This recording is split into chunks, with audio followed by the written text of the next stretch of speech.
Parlons de Jésus, le seul et unique Sauveur. Hello, hello, bonjour à tous, bonjour à toutes. On est là pour notre seconde émission, comme je vous l'avais dit. Cette fois-ci, c'est un témoignage et non des moindres. Du coup, je ne suis pas seule, je suis accompagnée de ma soeur, ma sista Saint-Tiche, qui va nous partager son merveilleux témoignage, vous montrer combien de fois le Seigneur est magnifique, le Seigneur est bon et il fait encore des miracles. Donc, on va la laisser se présenter et puis nous partager son témoignage. Bonjour, ma soeur. Bonjour, sister, tu vas bien? Ça va et toi? Ça va par la grâce de Dieu. Amen. Oui, ça fait plaisir de te recevoir aujourd'hui.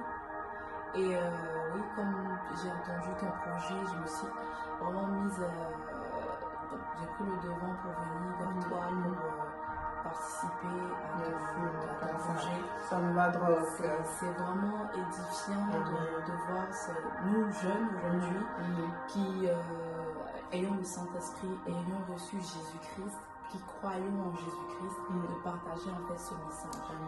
Le Seigneur a dit qu'il nous a donné ce pouvoir de devenir enfant de Dieu. Amen. Donc aujourd'hui, par la puissance de Jésus, je suis devenu enfant de Dieu. Amen, Amen. ma soeur. Amen. Donc, Amen. quand on est enfant de Dieu, on a tout. Amen. On a tout. Et quelles que soient les difficultés, quelles que soient les complications de la vie, la parole de Dieu dit que Jésus-Christ est là. Il nous écoute, il nous entend. Amen. Donc je suis très contente de partager mon témoignage. Amen. Voilà, je bénis le Seigneur. Alléluia. Donc pour ne pas aller très loin, je vais commencer. Oui. Mon témoignage est le suivant. En fait, quand j'étais très petite, j'avais aux alentours de 4 ans. Je tiens à noter que c'est vraiment le témoignage. J'étais petite, donc je n'étais pas à l'époque éveillée, je ne savais pas. Donc c'est mon père qui me raconte les témoignages. Donc je suis issue de la mort en fait. Je viens de la mort, j'ai été ressuscitée. Et comment cela a été fait, c'est vraiment la grâce et le miracle. La Bible dit, voilà tout ce qui accompagneront ceux qui auront cru. Et donc si tu crois en Jésus-Christ, tout ce que tu désires, tu l'auras. Amen. Donc j'avais 4 ans. J'étais très petite, j'étais gravement malade. Mes parents sont allés dans les hôpitaux. Je n'allais toujours pas bien. Ils ont cherché les médicaments traditionnels. Ils ont fait tout ce qu'ils pouvaient en leur pouvoir. Ils avaient tout, ils ont fait tout. Et ça n'allait pas. Je me souviens, ils m'ont dit à un moment, j'arrive plus à respirer. J'arrivais plus à respirer. Et qu'est-ce qui se passait, c'est qu'ils essayaient de voir si je respirais, ça n'allait pas. Ils étaient découragés, ils se sont dit, c'est fini pour moi. Je ne respirais plus, pour moi j'étais morte. Pour eux, pardon, j'étais morte. J'étais morte et ils étaient découragés, ils étaient tristes, ils pleuraient même, ils se disaient, ah, on a désiré une dernière fille. Et voilà que Dieu leur a donné la dernière fille et le Seigneur qui la reprend. Pourquoi? Voilà, donc ils étaient découragés.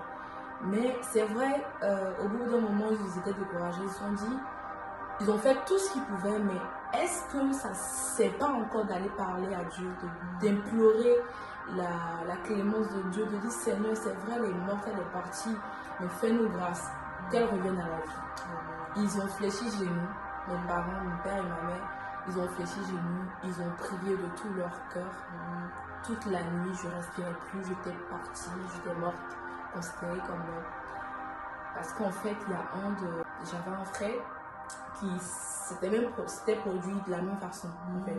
Voilà, donc il y avait un frère qui était décédé comme ça, très jeune.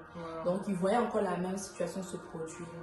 Et cette fois, ils ont dit Seigneur, s'il te plaît, fais grâce, fais-nous grâce, fais-nous grâce. Ils ont imploré le Seigneur toute la nuit.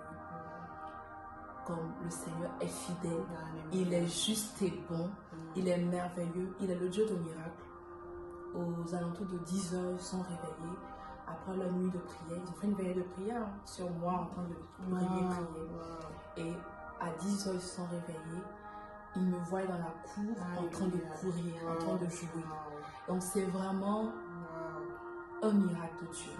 Je viens de loin. La ressuscité. La résurrection de Jésus-Christ, c'est vraiment possible, Amen. possible. Le Seigneur est mort pour que moi je ressuscite. Amen. Donc c'est vraiment un témoignage puissant et je ne peux pas laisser la main de Dieu. Quand j'entends ça, non, je ne peux pas laisser la main de Dieu. C'est formidable. T'as donné une seconde chance, une seconde vie pour Oui, quelque chose. le c'est Seigneur pas m'a par hasard. donné une seconde vie. J'ai une mission à accomplir.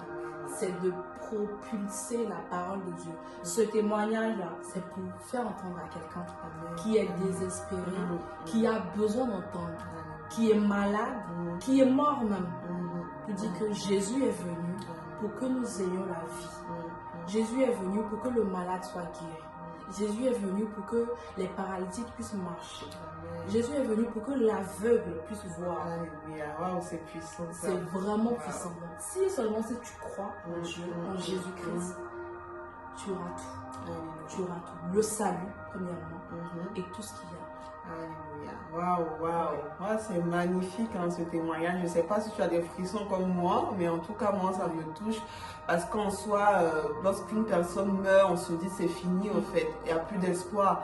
Parce que c'est lorsque tu en vis et que tu peux espérer à quelque chose comme « Ah, j'ai pas l'argent, j'ai pas les moyens de faire ceci, oh, j'ai échoué à ceci, j'ai échoué à cela. » Mais lorsque tu meurs, c'est fini au fait. Il n'y a plus d'espoir. Mais là, elle vient de nous dire au fait qu'il y a encore de l'espoir. Lorsqu'on croit en Jésus, c'est vrai qu'elle était jeune, elle était petite, elle n'a pas vu au fait ce qui s'est passé, mais ses parents lui ont narraté cela. Et ça prouve au fait que Jésus ressuscite encore. C'est vrai, il est mort, il est ressuscité le 3e jour, mais il nous apporte également la vie. Et lorsqu'on crie à lui, il ressuscite l'homme, et ça, personne d'autre ne peut le faire si ce n'est que Jésus. Donc accroche-toi à lui, garde ta foi en lui.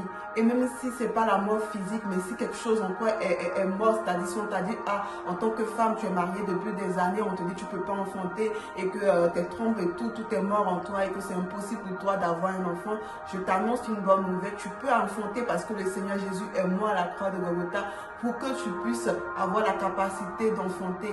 Il a dit dans sa parole que la stérile enfantera 7 fois. Et je crois que cela sera possible dans ta vie et que le Seigneur vraiment te fortifie, qu'il te bénisse abondamment. Et vraiment, ce témoignage me touche encore et je prie que ce témoignage vous bénisse également.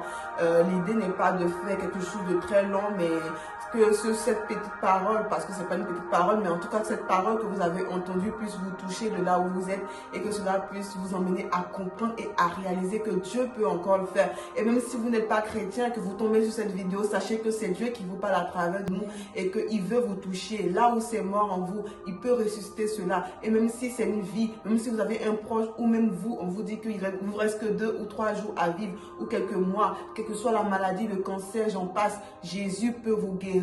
Il peut vous ressusciter. Alors, ne doutez point de lui et prenez soin de vous. En tout cas, on vous aime beaucoup. Sur ce, à bientôt. À bientôt. Au revoir. Ciao, ciao.